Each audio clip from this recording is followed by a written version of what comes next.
Во денешното издание на емисијата 15 минути соразговараме со Митко Андонов, представник на Board Game заедницата Струмица, човек кој што веќе околу 30 години се занимава со ова необично и интересно хоби. Најпрви здраво и добро ни дојде во емисијата 15 минути со. Здраво. Ајде за почеток да им објасниме на гледачите и за сите оние кои не знаат што точно представуваат Board Game игрите. Ова е прво во градот во Струмица, така. да објасниме значи на гледачите. Така. Најпрво во делот со друштвените игри, како што и спомна, повеќе од 30 години се занимавам со Board Games, уште од 7 години кога почнав со шах, која што е првата игра, да кажам, што се игра на табла, Board Games. Сето тоа стана и тренд во светот и се развиваше и мојата желба и да кажам интерес кон овие игри. Покрај шахот во тој период други застапени игри беа Монопол, за да им биде поблиску на гледачите, Монопол, па макар и на Луце човече и сите тие игри кои што се играат на табла, но се друштвени, односно се играат помеѓу со повеќе луѓе. Како дојдовме до идејата во Струмица? Нашата Board Game заедница брои некаде 20 на луѓе и ние активно се дружиме и играме повеќе од 10 на години во Струмица, но да кажеме редовно, веќе 5 години сме секоја недела, секој понеделник имаме одредени активности и еве сега благодарение на ова Board Game кафе веќе и можеме и секој ден да одделиме некое време за да може да играме игри или да се дружиме и слично. Така. Рековме прво во Струмица, дали во Македонија има отворено други такви Board Game кафиња? Одлично. Значи во Македонија пред 2 години се отвори првото Board Game кафе во Скопје. Овој објект е втор во Македонија и единственото од ваков тип. Покрај сите други останати бенефити, прекрасно кафе, опуштена атмосфера, одлична музика, тивко и смирено, кај што луѓето се расположени, може да разговарат на теми, но и да споделат да играат некоја игра, да научат нешто ново. Мислам дека е прекрасна комбинација. Така. Кои се бенефитите од Board Game игрите? Според случувањата во светот, како што следиме ние, во се повеќе градови на светот се отвараат вакви Board Game кафеа. Бенефитите ги има од повеќе страни, но најважно е што повеќе од нив се интелектуални игри, за разлика од дигиталните игри кои што например младите, не морам сите, нели, од 7 до 77 ние сакаме да рекламираме, да кажеме дека важи за сите. Овде има интеракција, има размислување, мора да се размисла логика, значи се развиват и овие мозокот се развива затоа што мора да се гледат сите комбинации и следни чекори и во самата комуникација со луѓето исто се развиваме и во тој дел.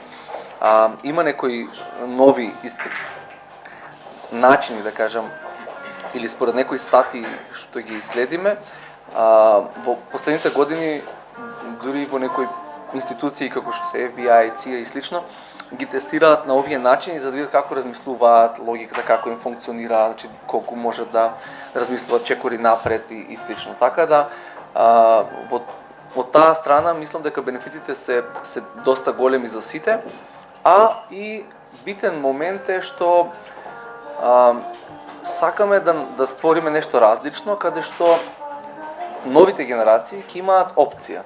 Според мене, тој мој личен став, е дека во денешно време немаме доволно избор што да им се случува на младите. Значи, постојано дел од нив тргнуваат по лоши патишта или се асоциализираат, значи некомуникативни стануваат и слично. И мислам дека со друштвените игри им даваме една опција каде што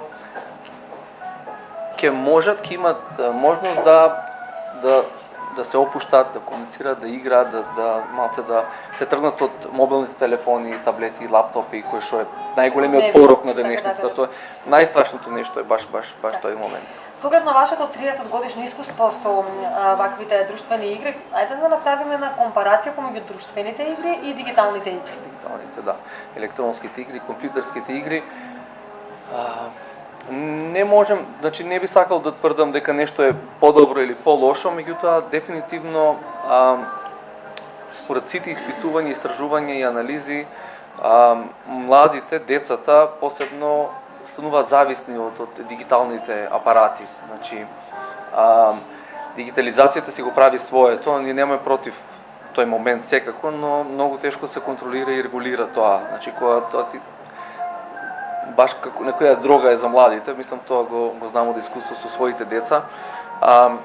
И баш заради тоа и сметаме дека подобра опција е вака друштвена игра кај што ќе бидат на страна од дигиталните уреди.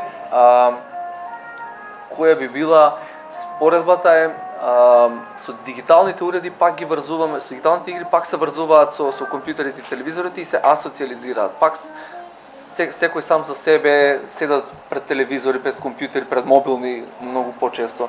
Така да дефинитивно дружењето е бенефитот е дружењето, но и развивањето на комуникација, затоа што покрај играта и помеѓу игрите и во време на играта пак има комуникација, развиваат споредуваат мислења, разговараат на други теми. Комуникацијата е еден битен елемент кој што мислам човек со човек бидува. Сам ова со дигиталните игри сметам дека сите се дистанцираат од останатите и мислам дека тоа е лошиот момент. Така. Тука можам да видам значи голем број избор на секакви игри. Дали возраста е битна за Одлично. Кои може да доаѓаат на од која возраст до која? Да. Па интересно прашање. Значи во делото прво за нашата колекција успеавме во овој период да собереме некаде околу 200 друштвени игри и мислам тоа се сепак една завидна бројка на игри и ги имаме сите најнови изданија на Board Games и ги следиме трендовите кога излегуваат нови, значи да бидеме присутни да можеме да ги набавуваме и новите игри. Имам исто и македонски игри, исто во Македонија почна да се развива и таа индустрија, да кажам, во Скопје има неколку компании кои произведуваат игри од светски ранг, така да одлично е и тој момент имаме и такви игри. Сега во делот со возраста имаме игри кои што се прилагодени и за помлади и за повозрасни. Но можем да ја видиме ова пред нас, валјда е некој подетска. Да, малку е подетска, но зависи, некогаш и никој сакаме да биде поопуштено за да се насмееме, има можност да играме истата. Вика 8+, значи од 8 години, повозрасни од 8 години. Имаме игри и за 7-8 годишни деца, но и за 70 годишни луѓе. Поважно е тежината на игрите. Мислам дека овој момент е доста важен, затоа што ние како поискусни во тој дел навлегуваме во постојано покомплицирани игри кои што може да се играат и 4, 5, 6 часа една игра и сметам дека тоа е моментот кај што треба да биде внимателно. Луѓе кои што не се навлезени во ова, не би требало првиот чекор да им биде со такви игри, затоа што ќе им биде одбивно. Тоа е мое лично мислење. Секогаш кога започнуваат луѓето треба да бараат некоја едноставна игра со краток тек, 30 минути, 40 минути, да нема многу потези и опции, нели, да биде повеќе од забавен карактер и вклучено елементот на среќа, нели, со случајност да кажам, додека овие понапредните игри имаат повеќе стратегија, размислување, логика, следење на соиграчите и мислам дека тие се во некои последни чекори. Така.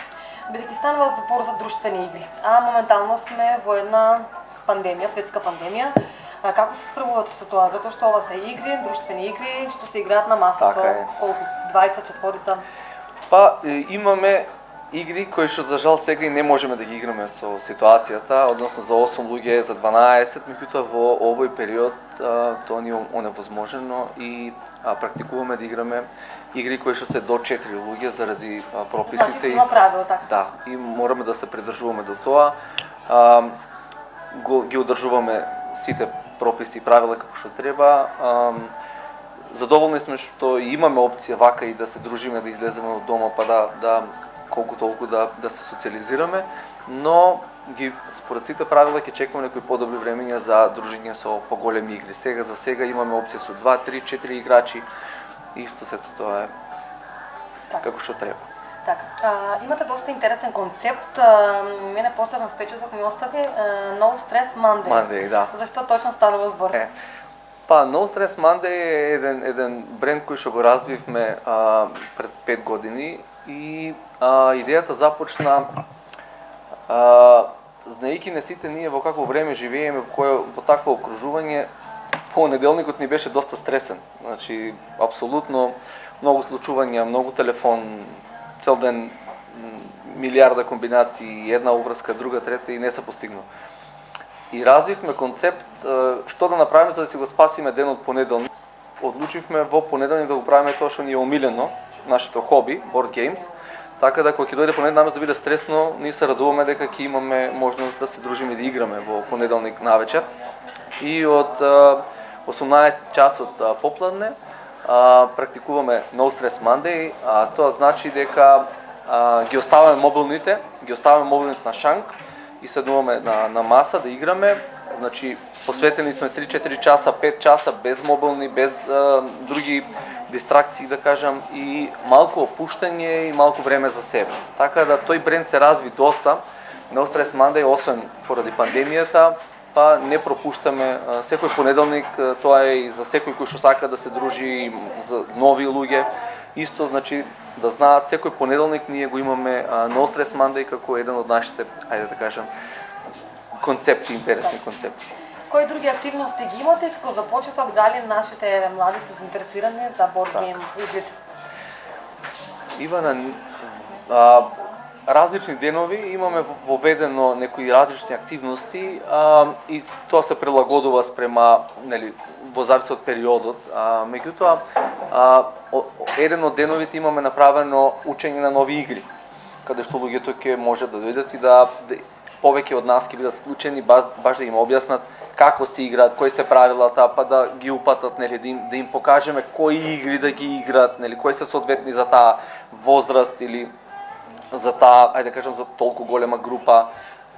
Тоа е еден од концептите. Друг ден имаме како Family Day, односно фамилијаро кај што може да дојдат родители со деца, например, па да може заедно да играт некоја вака фамилиарна игра. Имаме и такви игри, фамилиарни игри. Реков No Stress Monday, така да ќе имаме различни денови, некој различен концепт кој што ќе може да го практикуваат посетителите. И како за крај, Митко, вие со вашето големо искуство, нели, како представник на board game заедницата, кажете го вашиот апел до младите за board game игрите. Супер. Па јас еве како едно си жена се во ова, најпрво задоволен сум и благодарен сум што се повеќе луѓе се приклучуваат кон овој тип на забава. Како што реков, ние имаме веќе преку 200 игри и веќе луѓето го согледуваат тоа, имаме нови посетители кои што се приклучуваат и сакаат да играат и ние сме веќе ги следиме светските трендови во тој дел. Со ова сакам да постигнеме да ги повикаме сите, ќе кажав младите, но јас би сакал за сите, пошто не е само за младите, да се оттргнеме од секојдневието и да воведеме, да внесеме малку жар и малку различно нешто во животот на луѓето. Патиме од моментот на, како што викаме во Струмица, се таа пата, па ние овде не е, никогаш не е се таа пата, секојаш е интересно, секојаш има нешто ново, секојаш е различно, интересно е, насмејани луѓе, ведро е. Би сакал да ги повикаме луѓето да се тргнат од секојдневните дигитални апарати кои што ни стварат зависност, интернет, стрес, мобилните, компјутерите, коцкарниците и кладилниците, да воведеме нешто различно и да имаме можност да се социализираме, затоа што само на тој начин ќе можеме да кажем, комуникацијата е еден од најбитните моменти во човештвото. Така, тука мора да се одјавиме, затоа што мислам дека 15 минути мислам не сте доволни за да кажеме се. Да. Но толку ни е времето, јас ти благодарам што одвои од вашето време, што беше гостин во 15 минути. Ми беше задоволство. Задоволство и моје.